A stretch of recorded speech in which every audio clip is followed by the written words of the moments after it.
Olá, bem-vindos a mais um vídeo, desta vez de Psicologia, e como podem ter visto no título, o que vamos falar vai ser como é que funciona, como é que é o sistema nervoso e a importância da cultura na formação, na criação de um ser humano. Portanto, isto tem sido um bocado confuso, a forma como damos nas aulas, mas vou tentar fazer isto da melhor forma possível, até porque fizemos trabalhos de grupo e assim, mas vou tentar dar as partes mais relevantes e, portanto, até já. A unidade básica e estrutural do sistema nervoso é o neurónio e basicamente é constituído por dendrites, por um núcleo, por um corpo somático, um corpo celular, por axónio, que o axónio é um grande cabo que cobre, eu vou deixar aqui uma imagem, podem ver no livro também. Tem bainhas de mielina e nódulos de River, que são as partes do axónio que estão entre as bainhas, podem ver na imagem também, e depois tem os terminais dos axónios. Para que servem os neurónios? Para transmitir informações elétricas e usam também um bocado de transmissão química para os outros neurónios e para estabelecerem em todo o corpo a transmissão de informação. Eles recebem, eles enviam, eles interpretam, eles dão instruções aos outros neurónios e aos nervos para que os músculos também se mexam e façam as coisas e também controlam o pensamento. Portanto, os neurónios podem ser divididos em três tipos de acordo com a sua função, que são os neurónios aferentes ou sensoriais, que são aqueles que sentem e que recebem informação. Temos também os órgãos motores, os neurónios motores ou eferentes, que são os que transmitem movimento, os que fazem com que tenhamos algum movimento, e temos os intermédios ou os neurónios de conexão, que são aqueles que fazem um pouco de cada e que transmitem de um para os outros para que eles não estejam isolados, para que haja uma ponte entre os dois tipos de neurónios. Temos também as células gliais que estão ao lado dos neurónios e que são 10 vezes mais que os neurónios e que basicamente ajudam a informação a passar e ajudam a que eles consigam comunicar entre si. Depois, tal como disse, a informação é passada pelos neurónios de uns para os outros com a ajuda de processos elétricos e químicos. E isso conta com a ajuda dos neurotransmissores, que acabam por comunicar de um neurónio para o outro, porque eles não se chegam a tocar, então os neurotransmissores ajudam a passar essa informação. E os neurotransmissores são basicamente hormonas, e portanto as hormonas são uma questão muito sensível, e se houver desequilíbrios podemos ter doenças ou problemas, como por exemplo Alzheimer, Parkinson, esquizofrenia, etc. E portanto é muito importante que esteja tudo em perfeita harmonia para que não haja desequilíbrios. Depois, o sistema nervoso está dividido em dois grupos. O sistema nervoso central, que está presente no cérebro e na medula espinal, ou seja, atrás das nossas costas, por aí abaixo. E já vamos ver um bocado como é que é a estrutura, posso também deixar aqui uma foto. E temos o sistema nervoso periférico, que é a comunicação dos nervos e tudo mais ao longo do corpo. Que tem alguns neurónios e células gliais e algumas glândulas também a ajudar. E esse, por sua vez, divide-se no sistema nervoso autónomo ou sistema nervoso somático. O autónomo é aquele que nós não controlamos muito, ele funciona sozinho e basicamente regula a nossa temperatura corporal, regula a nossa transpiração, esse tipo de coisas, pressão arterial, digestão, respiração, esse tipo de coisas que são involuntárias, mas que estão sempre a acontecer e ainda bem que acontecem, é o sistema nervoso autónomo. E esse divide-se em simpático e parasimpático, sendo que a diferença entre eles é que o simpático ativa e o parasimpático desativa, enquanto que o simpático dá uma sensação de alerta, diz-lhe gasta, faz, o outro diz descansa, não gastes, poupa. E portanto eles estão sempre em harmonia, quando as coisas correm bem, estão em harmonia, e os processos ocorrem de forma natural e sem problemas. O sistema nervoso somático, por outro lado, é aquele que já temos mais controlo, é aquele em que temos os nossos sentidos, em que conseguimos ter as sensações, comunicar com o mundo exterior e transmitir a informação do mundo exterior para o nosso cérebro e para o resto do nosso sistema nervoso. À partida, se ainda não tivermos pensado no assunto e se ainda não tivermos estudado nem um bocado, vamos achar que a medula espinal não pensa e portanto não tem importância nas decisões, mas exatamente por não pensar e por não demorar tanto tempo a fazer raciocínios, a medula espinal ajuda-nos bastante nos atos reflexos. Se eu vir uma bola, eu defendo-me, se eu vir um carro, eu salto para o lado, e portanto isso é a nível da medula espinal, porque não tem que passar dos nossos nervos para o cérebro e podemos atuar logo. E portanto a medula acaba por ser esta parte do sistema nervoso que nos ajuda nas partes mais rápidas, em que o cérebro só vai raciocinar depois e perceber, foi por pouco. Obrigado. Depois temos o cérebro, a nossa maravilha de couve-flor que está dentro da nossa cabeça, e basicamente o cérebro pode ser dividido em duas partes. O cérebro primário ou arcaico, primitivo também, que é aquele mais pequeno, que é constituído pelo cerebelo e pelo tronco cerebral, que é onde estão as partes mais animalescas, mais instinto e mais movimento de nós, que são as mais básicas de quando ainda éramos evoluções de macacos e de primatas, etc. Isto não está muito correto cientificamente, mas dá para passar a mensagem.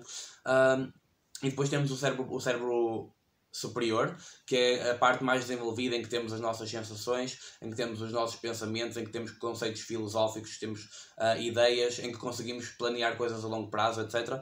Isso já é no cérebro superior. No cérebro superior temos duas diferenciações, que são o córtex cerebral, que é onde estão a maior parte das atividades e onde se dividem mais os pensamentos e processos. E temos também o corpo caloso, que é também uma estrutura que transfere a informação de um lado para o outro do cérebro, especialmente entre os dois hemisférios, o esquerdo e o direito. Depois, há duas formas de ver o córtex cerebral. O córtex é a parte mais responsável pelos pensamentos e por essas partes mais avançadas. E o córtex pode ser visto da forma anatómica, ou seja, pela localização das coisas, onde é que está cada um dos lobos. Acho que se chama lobos ou lobos. E as áreas funcionais, ou seja, não estão em localização, mas o que é que faz cada parte, porque que função é que tem cada parte. Nas áreas anatómicas temos o lobo frontal, temos o lobo parietal e temos o temporal, mais ou menos aqui, e temos o occipital aqui atrás. Também vou deixar aqui uma imagem porque é mais fácil do que ver esta estupidez. Então, depois temos as áreas funcionais, que são o córtex associativo, que é a grande parte aqui da frente. Temos o córtex motor, que é um bocado mais pequeno no meio comprimido. E isto é muito complicado, vão ter que ver a imagem, mas o que importa aqui não é perceberem, não vão ter que decorar o que é que cada uma das partes faz, onde é que cada uma das partes é, mas é perceberem que o cérebro tem uma imensa complexidade e que é desenvolvido ao longo do tempo e também de um processo evolutivo da espécie e que, portanto, tudo está programado para funcionar de uma certa forma e que qualquer desequilíbrio pode ter problemas. Portanto, vamos ver alguns dos problemas, como é que são causados, que áreas é que têm um impacto e o que é que pode acontecer. Eu vou deixar aqui uma tabela com as funções de cada parte e com lesões que podem estar associadas e o que é que acontece se tivermos essa lesão. E enquanto isso, vocês podem pôr pausa ou não, podem só ler. Vou-vos explicar o que é o córtex pré-frontal e porque é que estou a explicar apenas este. Aqui no livro diz que é uma palavra-chave e eu vou explicar porque é que o é.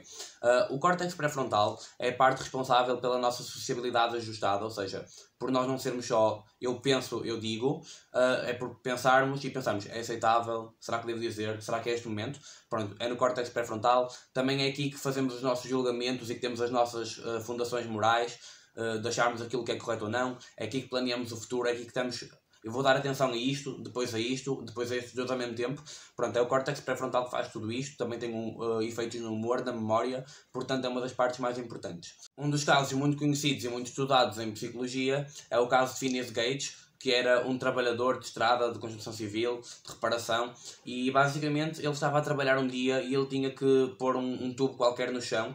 Só que era preciso muita energia para o fazer e para o espetar lá para baixo e portanto ele estava a fazê-lo e de repente alguém o chamou, ele olhou para o lado, o colega dele olhou para o lado, não fizeram bem as coisas e o tubo saltou-lhe e passou-lhe mais ou menos pelo olho esquerdo e saiu do outro lado. E ele foi levado para o hospital de emergência e sobreviveu, mas o que aconteceu? Um pedaço do cérebro dele foi arrancado e esse pedaço fazia parte do córtex pré-frontal.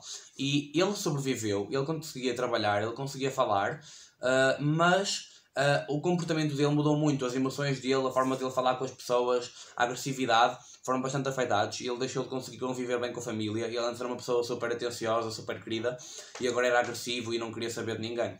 E portanto, a psicologia gosta muito de estudar o cérebro e como é que cada acontecimento influencia o cérebro e o comportamento, porque é um processo contínuo de descoberta e isto já foi há algumas décadas e continuamos a fazer descobertas neste âmbito. Neste caso, basta ver que esta área é pelo controle das emoções, do humor e esse tipo de coisa. Para acabar com o cérebro, porque eu não gosto nada desta matéria, o cérebro pode-se dizer que tem uma função de suplência e uma função de desenvolvimento. E isto são ambas funções plásticas. Porquê plásticas? Porque são moldáveis. A primeira é a plasticidade desenvolvimental, ou seja, o cérebro, quando nascemos, é de uma forma e vai-se desenvolvendo e vai crescendo e vai aprendendo os processos e a fazer as coisas ao longo do tempo. Portanto, é plástico e está a aprender e está em desenvolvimento. E depois temos os mecanismos de suplência, que é o cérebro, se algo correr mal deste lado, ou se algo correr mal no córtex pré-frontal, ou se algo correr mal ali atrás, o cérebro vai ter uma forma de, ok, eu vou pôr estes neurónios a fazer isto porque isto é mais importante, e portanto gerir mais ou menos as tarefas. Nem sempre corre perfeitamente, mas muitas vezes consegue fazer isso, e é por isso que alguns cegos conseguem recuperar uma visão parcial da visão, ou se calhar porque é que quando deveriam ter ficado completamente cegos, têm um bocado de visão, etc. E portanto dá para notar que o cérebro tem esta capacidade de tentar gerir as coisas o melhor possível. Então, no vídeo passado nós demos a genética, vimos como é que nós somos formados, como é que a informação passa dos nossos pais e dos nossos antepassados para nós, e falta ver o que é que completa o puzzle, ou seja, nós não somos só a genética, senão eu era igual ao meu irmão, e nós somos também aquilo que nos transforma.